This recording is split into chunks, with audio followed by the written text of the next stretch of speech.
on News Talk 710 KURV is Sonny Palacios. He is a Democratic candidate running for Congressional District 15. Sonny, tell us a little bit about yourself. Well, good morning, Roxanne. Good morning, everybody. I am Sonny Palacios. I am born and raised here in Edinburgh, Texas. Graduated from Edinburgh High School, went to University of Texas, Pan American here, and went to law school in Houston. Came back and been practicing law here. I'm the single father of two daughters, Suzanne and Jane. Suzanne is 18 years old. She's a junior at the University of Connecticut, and Jane is 16 years old. She's a junior at Robert Bella High School. I'm an attorney by practice, and I've been practicing law here for the past 13 years. Speaking of you being an attorney, that's what you do. So how can what you do help you in Congress? Well, I've been handling cases for the past 13 years in special education law, administrative law, immigration law, criminal law, both state and federal, handling cases from gun rights, gun exports, straw purchases, any issue that you can think of that Congress is dealing with, any issue that's been happening. These are things I've been fighting for on a daily basis, either in front of the federal court judges or in state court. Now, what makes you the best candidate? Aside from the fact that I'm born and raised here and know everybody here, that I've been able to represent them, I am the only candidate, the Democratic candidate, with experience in these matters. My opponent has no background in many of these issues, and we can tell in these debates. As for me, I have all the practical experience. I know the issues. I've argued the issues. I've fought for the issues, whether it has to do with immigration, education rights, insurance, health care, things like that are things that I've done on a real basis for the past 13 years, the past 6 years on the school board. I've handled policies and budgets all the way up to $350 million a year.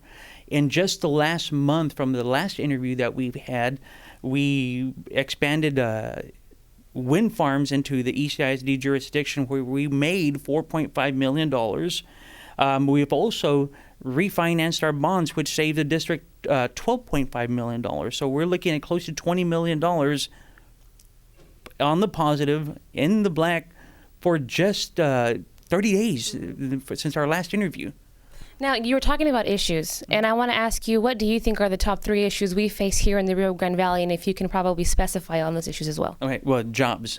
We were asked this question in Seguin, Texas Lutheran University, and I'll say it again. Jobs, education, healthcare. People here, all the way to Seguin, are looking for jobs. People need good paying jobs. People need honest paying jobs. And nobody's asking for anything free, but what they want to do is they want to work. That being said, employers will not come to the Valley if we do not train them with specific skill sets. That being said, we need proper education. We need to have these education. These are things I've been doing as on the school board, making sure that we are graduating more kids with career and technology certifications, having early college, high schools, making sure that kids are able to graduate at least debt-free. And then, of course, healthcare, because it doesn't matter if you have education. It doesn't matter if you have a good job. If you don't have access to affordable health care or preventative health care, if you're sick, you're not going to work. If you're sick, you're not going to school. And if you're sick, you don't have to go bankrupt just because you get the flu, or not go to the doctor for the flu and then risk getting pneumonia or something worse. Now, your predecessor, if you win, would have been in Congress for, 20 years, I think? That's right. Now, what would make you different, or what do you think needs to change if you get to Washington? Well, one of the things we've been looking at is he was the champion for education. That's the track that I've been on. That being said, though, I have also been fighting immigration issues. So there's nothing new that they can argue to me up in Washington that I haven't already argued in front of a federal judge.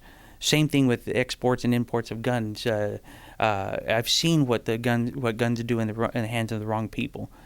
I vigorously defend the Second Amendment rights, but I want to make sure that the guns don't land in the hands of people who are not supposed to have them. Mm-hmm.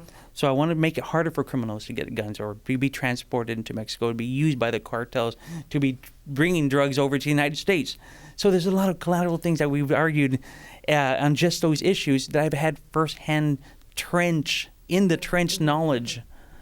When you say make it harder for criminals to get guns, what if that limits law-abiding citizens to also purchase guns to defend themselves. Well, see, and that's where we come down to the realities. When we look at gun shows and we look at internet purchases, when we look at straw purchases, people are buying guns lawfully.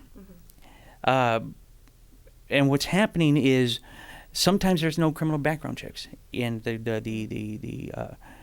gun shows, or maybe in online purchases, or purchases from other states, or purchases from one person to another, straw purchasing. And that's how they're circumventing the rules. I'm sure people who are responsible gun owners do not want this to happen. They don't want to infringe their rights, but they themselves do not want to transfer their purchases to a criminal. So they're going to want to make sure that they are doing things lawfully also. So if we can just marry those two, if we can just come together, quit the politics, quit the rhetoric, and look at what's really happening, bringing people together. That's what I've done. One of my former competitors, Mr. Javier Salinas, who did not make the cut, sits 2 seats away from me on the school board. We've been sitting together, advancing the school district, arguing policies regarding health care and access and education, insurance, and all these things, and being on different sides of the aisles, and yet for a common goal. So you'd be able to reach both sides or across the board. Okay. Now, in a message to voters, what was the last thing you would like to say? We have 5 days of early voting. 5 days of early voting, May 16th to May 20th. 5 days are going to determine your next congressman. For the first time in a generation, we are picking a new United States congressman. In my life, I've known 2. Congressman De La Garza, Congressman Hinojosa. This congressman's probably going to be here for the next while. We're going to pick somebody with experience, knowledge, and roots in this area, or we're going to give it to somebody who's not from here, has no experience, and has no knowledge, but is trying to buy an election. And we need to come together as a community and say no. You just said something that sparked my interest. You've known 2 congressmen in your lifetime. Now, like I said last time, Hinojosa has been congressman for about 20 years.